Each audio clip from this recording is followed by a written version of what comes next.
Hello, everyone. This is Alex Tremble, and this is the Executive Pill Podcast. Today's episode is a little bit different than what we normally have, and you'll see why very quickly. But as always, we say this podcast, this show, this space is built, created, and consistently fed into to help those individuals who want to move to the executive level, whether it be VPs, SVP, C-suite. This is a space for you. And what I've always been talking about is that it's not just enough to understand how to navigate organizational politics.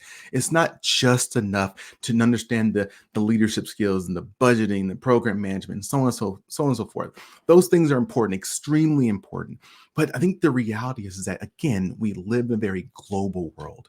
So if you want to be successful as a leader, you need to understand what is happening around the world and how and why that is impacting you, and why it should be important to you. So today, again, we have on a phenomenal guest, and that we've had a friend of the show we've had on now this third or fourth time. Without any further ado, I'd like to say today is a good day, but let's just move forward. So today's guest is Michael Patrick Mulroy, who we like to go, or he likes to be called. I call him because we're friends now. I feel like a special Mick. Okay, so Mick is the co-founder of the Lobo Institute. He's a former deputy assistant secretary for the U.S. Department of Defense. He is a retired CIA paramilitary officer and U.S. Marine. He is currently, and been for the last 3 years, the ABC's News National Security Analyst, as well as a senior fellow for the Middle Eastern Institute. Again, you can see from his very short intro that there's nothing else that needs to be said. The guy knows what he's talking about. So with no further ado, how are you doing today, kind sir? It's either that or I can't hold a job, I guess. I'm doing pretty good. I mean, it's fall in Montana. It's supposed to actually snow here on Wednesday, believe it or not. So we had a short fall. Um, but it's fine because if you can see behind me, that's our ski resort. So snow is not a bad thing. But we do have a lot of serious stuff to talk about today. There's no doubt about it. There's a lot. It's good in Montana, but not so good in other parts of the world. I actually want to ask you a question that I'm going to keep for later, but remember, I'm going to ask you a question because yeah, it's a very, I think, important question. But we're going to talk about today the crisis, what's happening right now in regards to Palestine, Hamas, and Israel. Um, if you could be brief, just to bring us up to speed, why are we in this place? Sorry, where are we right now, and why are we there? Yeah, and Alex, I will be brief because I mean you could talk about this for 2 weeks. You'd be like, dude, stop talking, because there's so much history here, right? It is, in many ways, it's all of our histories because of the significance of this area of the world. But essentially, after World War II, um, the state of Israel was created. So about 1949, the UN recognized it as a state, and it at the time uh, was dealing with an influx of Jewish European people after World War II, obviously after the Holocaust, and then also dealing with the people who lived there with the Palestinians. And it was right before Israel was called, I think, British Palestine. Um, After that, there was, of course, a lot of contentions. There were two significant wars that I'd bring up for this relevance of this discussion. 1967 Six-Day War, in which Israel seized the Golan Heights, the West Bank, and Gaza. So those are the three um, contested areas, especially the West Bank and Gaza. And those are places where Palestinians live. And that's when they were seized. After that, the Palestinian Authority was put in charge of Gaza and recognized as such. But in 2006, the other war was the Yom Kippur War in 1973, which was very similar to these. But those two shaped the modern situation and the political negotiations, which have come up many times, the Oslo Accords, Camp David Accords, but nobody has been able to come up with a solution suitable to both sides, which is a two-state solution in which you have a state for the Palestinians, a state for the Israelis that live side by side in peace. That is the U.S. policy. That is the policy that I personally think is the best moving forward. But in 2006, the Hamas, which means the Islamic Jihad, it's actually an acronym. The word is an acronym. Seized power in Gaza. And that has been the case ever since. There's been a contention between this recognized terrorist organization, recognized by the United States, the EU, and many other countries since 1997, I believe. They've seized power, and their purpose in existence, as they say, is Palestine from the river to the sea, which means there is no Israel and there's no state of Israel. So it's the destruction of Israel.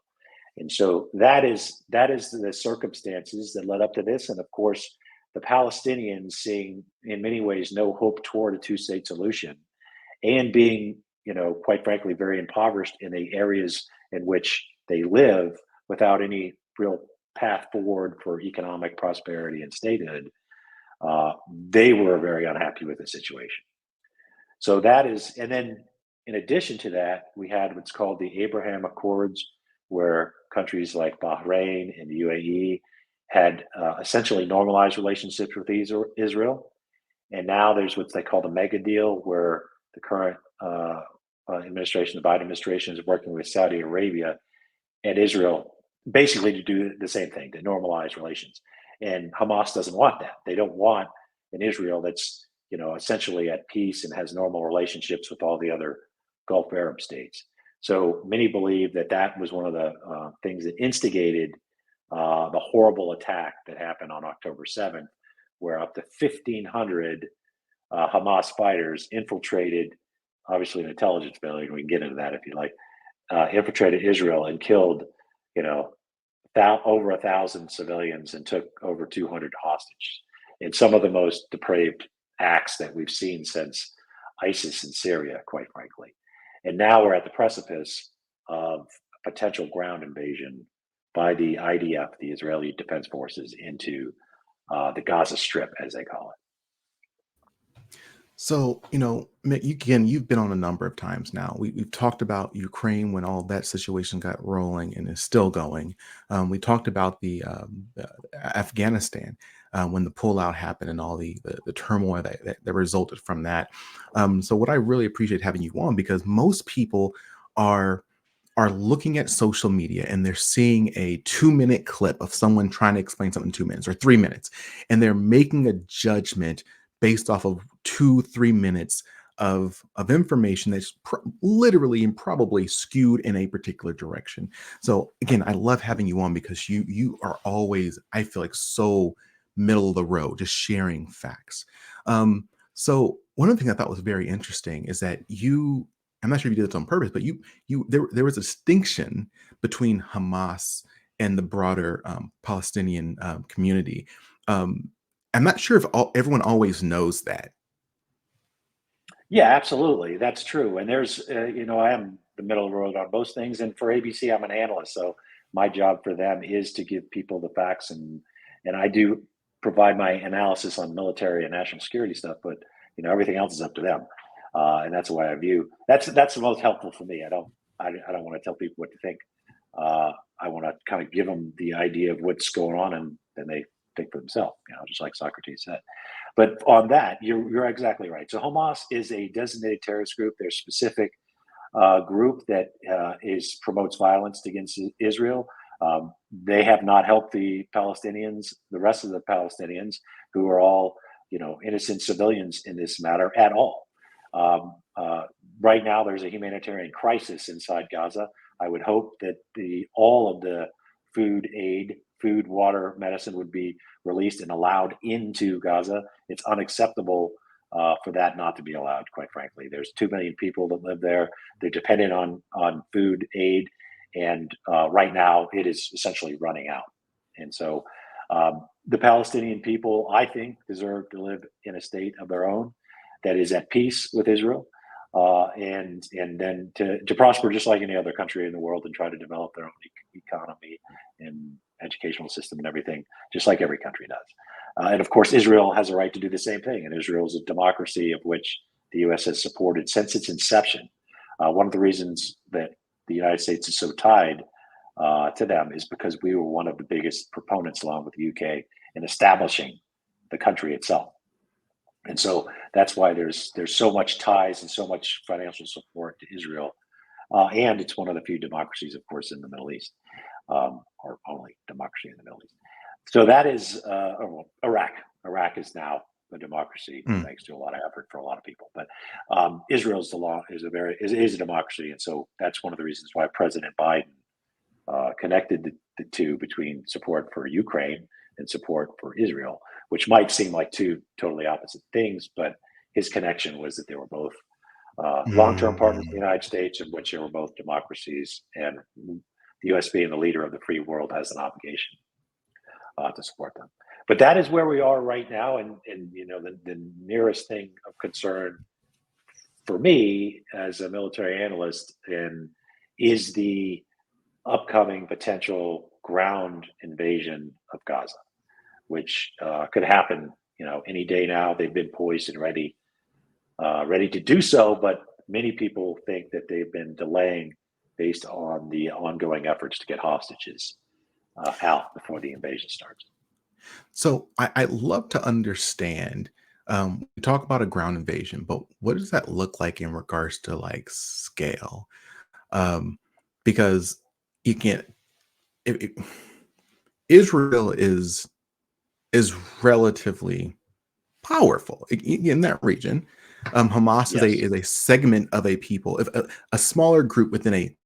It's not like they intentionally embed themselves in with civilians. Um, yes. so what does this even look like to try to take on? That's right. So to your point, Hamas hides behind civilians. They generally put their headquarters under hospitals and schools. Why? Because they know uh, they're generally an off-target list for any military activity. Right? Hospitals, schools, uh, religious institutions. Those are generally off the strike list, as we call it, except when military uses it to try to hide. So that's why that becomes more um, contested when the military goes into a hospital and tries to hide there. Then any country that's trying to fight that would have to deal with that legal issue. What would it look like? Very bad, undoubtedly very bad. So if the comparison that I've tried to make, that I think is fair, is in 2016-17, the U.S. assisted the Iraqi security forces, to include the Kurdish Peshmerga, about 100,000 of them, to try to take back the city of Mosul from about 9,000 ISIS fighters. It took 9 months. There was around 10 to 12,000 civilian casualties. There was around, I believe, 6,000, 7,000 killed on the Iraqi side, and most all the ISIS fighters were killed. So if you take that, and again, 9 months it took, and it devastated Mosul. It was about $50 billion worth of damage. Yeah. Gaza, uh, Gaza right now, there's about 100,000 for sure arrayed IDF soldiers, armor personnel carriers, plus about 300,000 reservists, plus about 70,000 that are up to fighting or preparing to fight in the north should Hezbollah get involved. We could talk about that. So they have at least as many people and more to put at the fight. Hamas has around 40,000 fighters. So compared to ISIS, 9,000, Mhm. Hamas, 40,000.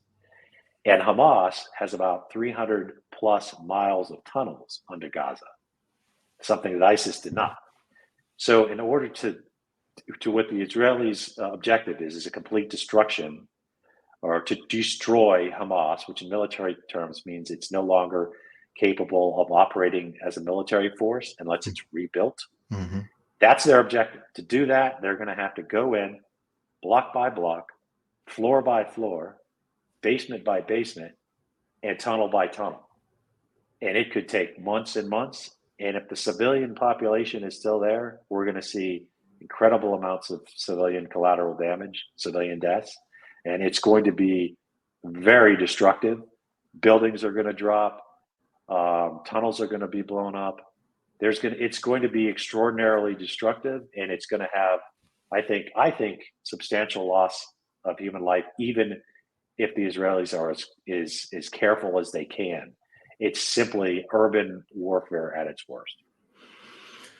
You you use the word if civilians are still there. Do they have any place to go to not be there?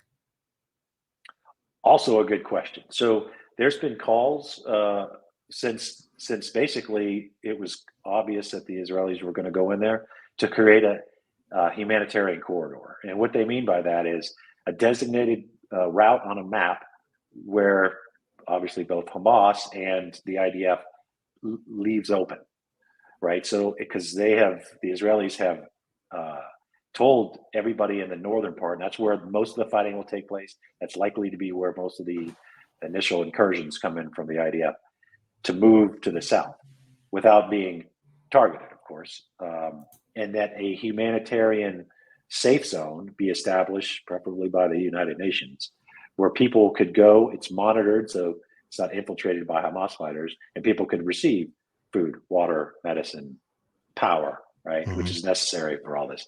Now, it's way easier said than done, um, but that is the intent. It's I think it's happened. The last numbers I saw is about out of the 1.1 million in the north, about 650,000 has moved to the south. So that's good, but that leaves, my marine math. There's still a couple, many hundreds of thousands that need to move, Mhm. right? Mhm. And again, it's easier said than done. Some are in hospitals, some can't move. There's nothing down, and then of course we have this problem of the food isn't getting it, right. So they need around 400 trucks a day just to sustain where they were, and they are getting like 20.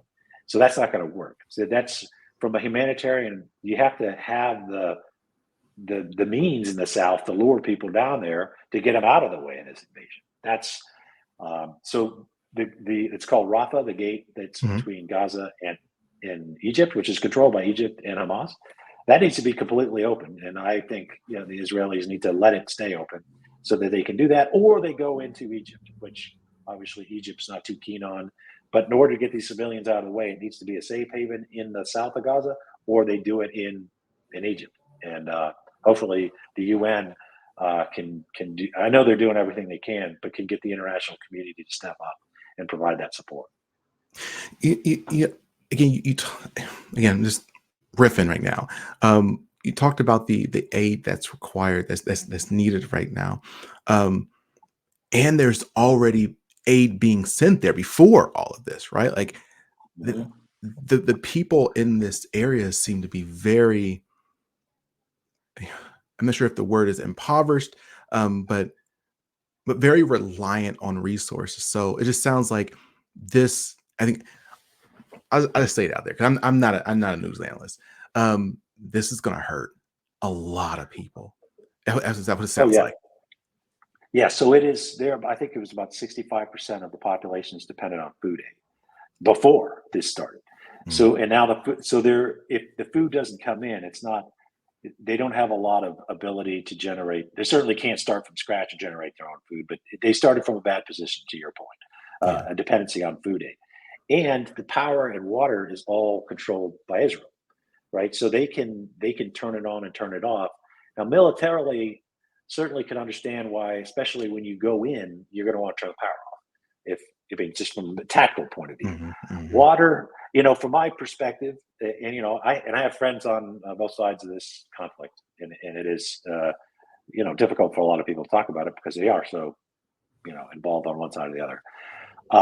Militarily, it makes sense to certainly cut the power off before you go in, because if you're going to do it under cover of darkness and you feel like you have an advantage with the night vision, then yes. Mhm. But I think Hamas planned all of this out way before they even attacked Israel.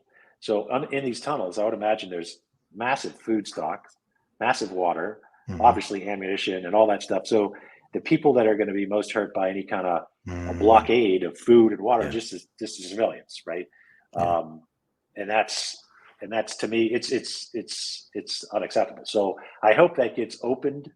I would hope that there is no more delay, and I think you're seeing the White House, who has obviously shown great support for Israel with the President of the United States going there, and and delivering the speech that he did, but also looking to have humanitarian aid go to Gaza and pushing, I think, behind the scenes mostly for all the blockade on food, water. Fuel is a little more contentious, but certainly Yeah. food, water, and medicine. The reason why fuel is contentious because it can obviously be used by Mhm. Hamas, but it's also needed for the generators for the hospital, Yeah. right? Because they get a lot of their power, especially if power's cut off from the generator. So that is an issue that's going to be ongoing, even if the IDF, you know, steps off the line of departure and goes into their attack position and goes into Gaza in the next few hours. The humanitarian situation is only going to get worse. It's only going to get worse. So they're going to have to figure out how to distribute food, water, medicine to the innocent civilians of Gaza now, because it's only going to get more complicated when the actual ground offensive has begun. Wow. Oh God. So I want to ask you about how did I was asking before, how did we get here? But I don't have a different version of that question. How did we get here? Um, I Mhm. I know years before, after the 2014 conflict between Hamas and Israel, I know there is a big military kind of buildup. There is the I think called Iron Dome, right? I think it was like Iron Dome that was donated from the United States over to Israel to help protect against rockets. Um, what happened that this was able to happen actually? 'Cause I think a lot of people were still pretty surprised.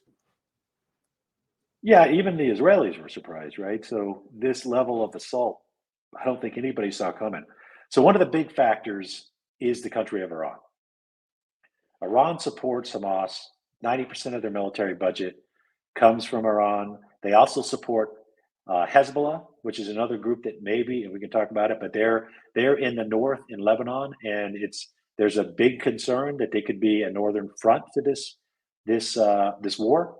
And Iran also supports the Houthis in Yemen, which just last week the U.S. had to Yeah, intercept yeah. cruise missiles and drones shot at them, likely at Israel.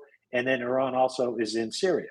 So they could create a forefront war, which may challenge the IDF's ability to defend itself. And that's why the US has two aircraft carrier strike groups off the coast of Israel. One's en route, but they'll be there. One Mm, Marine Expeditionary Unit, 2,000 Marines, and then all sorts of be prepared to deploy notices going out, because if it becomes a regional war, or if it yeah. looks like the IDF can't handle, it's likely we'll become involved. And we become involved first with air, probably lastly with ground. I don't think the Israelis need ground forces. They have a total of 500,000, but certainly with air, with naval gunfire, and other, we might. And then, of course, we are in Syria and Iraq, and they've been attacking our places. So if they attack us, we're obviously going to defend ourselves. So there's Yeah, a big yeah, chance for this to explode. So it's already bad, right? So Gaza ground incursion, bad, really bad. yeah.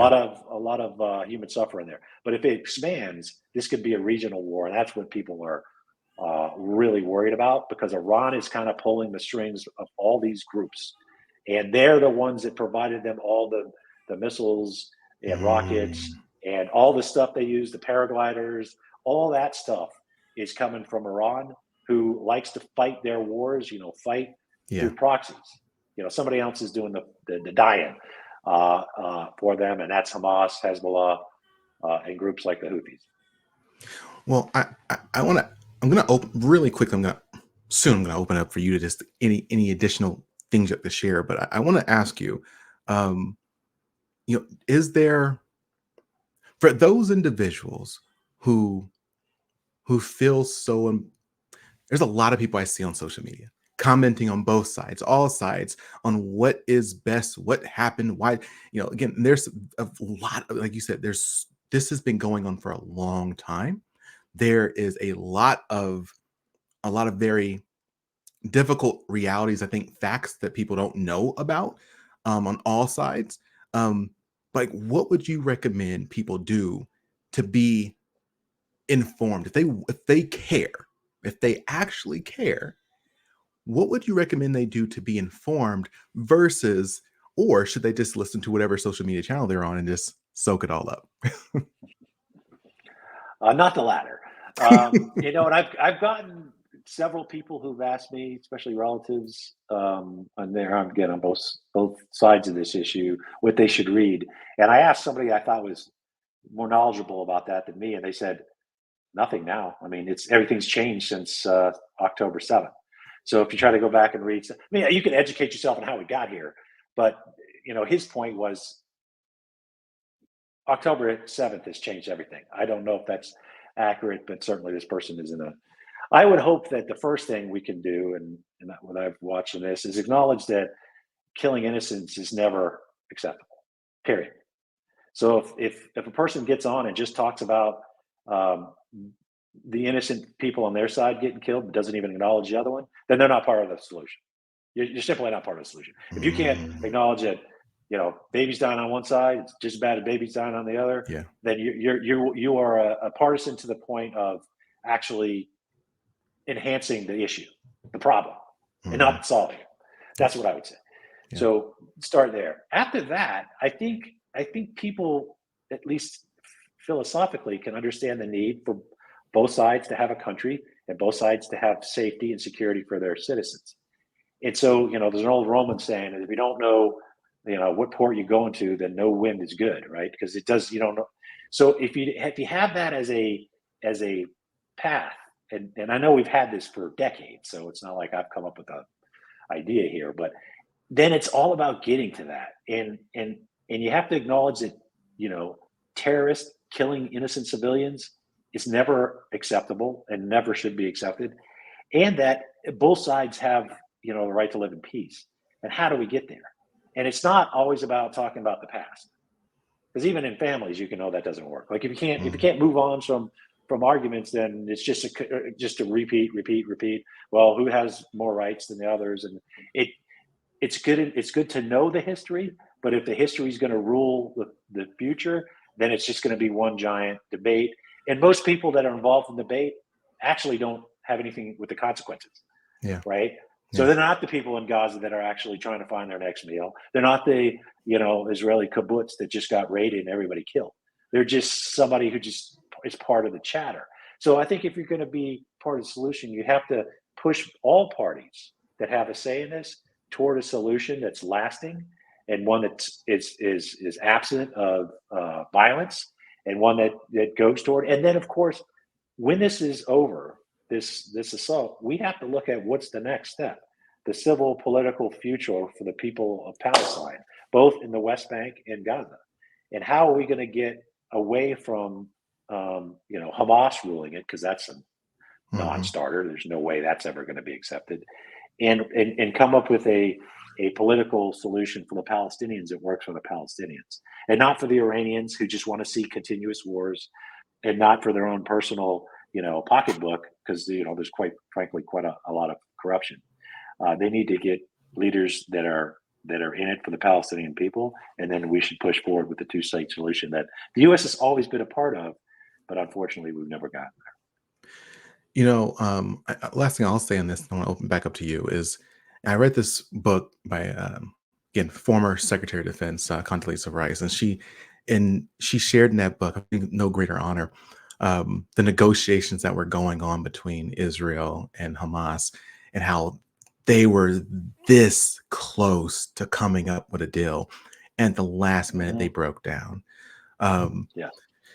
I shared to say it sounds like it's not impossible, right? We, and if you give up on coming to some sort of deal, then it is impossible if you give up. So I'm hoping that they will continue to push forward and trying to solve this.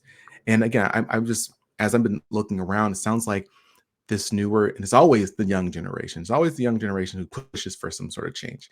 I watched this video on a bunch of younger Palestinians saying, hey, look, I don't want this war anymore, and they're trying to push against the people in their side who are doing stuff. I saw a growing number of younger Israelis saying, hey, this is not cool what's going on, whether it be the settlements and whether it be a whole list of other things. Hey, we need to do something different so we can stop the killing, period.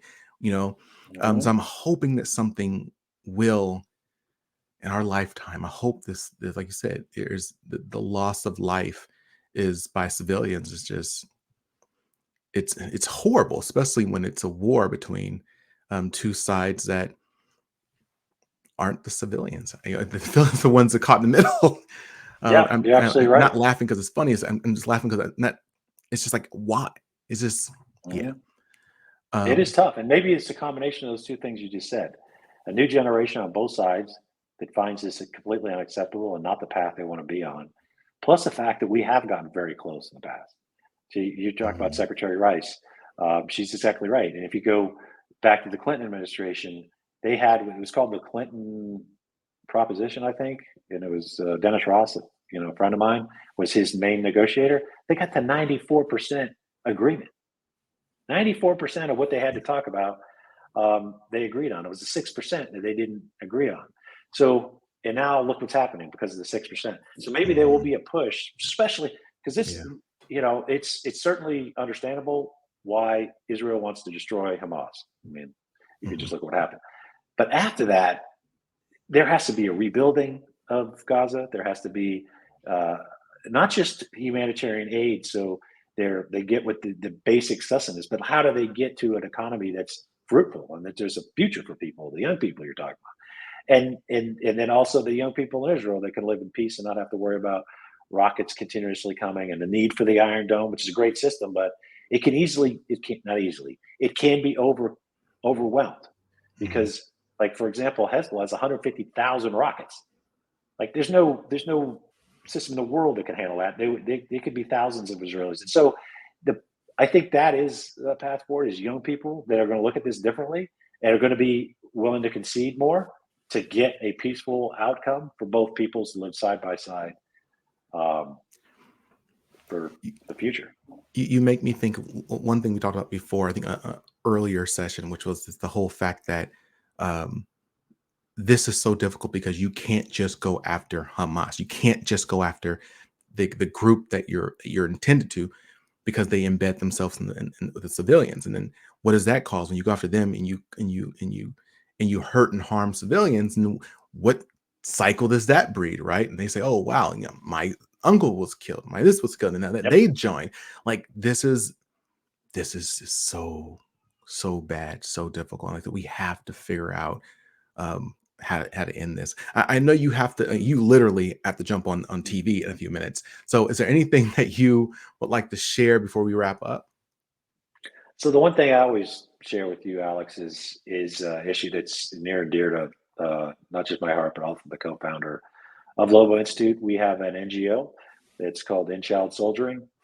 Um, what it does is it focuses on kids that either are child soldiers to get them out, or those that have been and to get them rehabilitated so they have a future.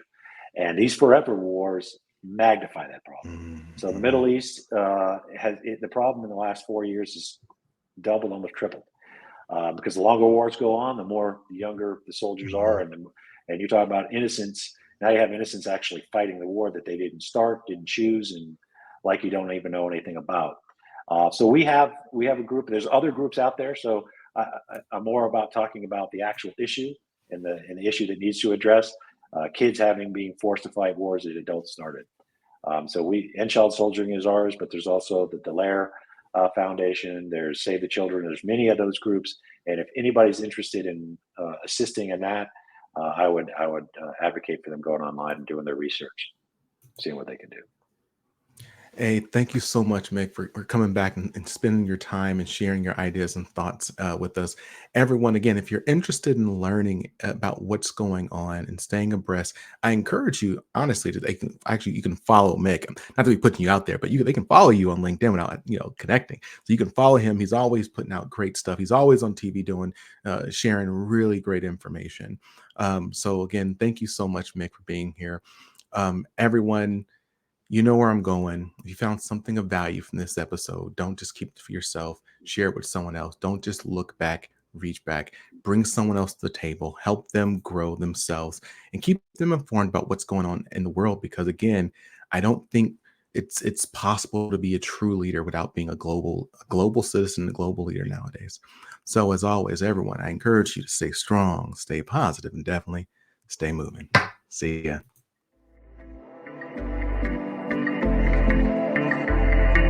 Thanks for listening to The Executive Appeal with Alex Tremble. I invite you to follow The Executive Appeal wherever you listen to podcasts. Follow me, your host, Alex Tremble, across all socials or via email for exclusive webinars, courses, and speaking engagements on continued topics of executive leadership. So until next time, stay strong, stay positive, and definitely stay moving.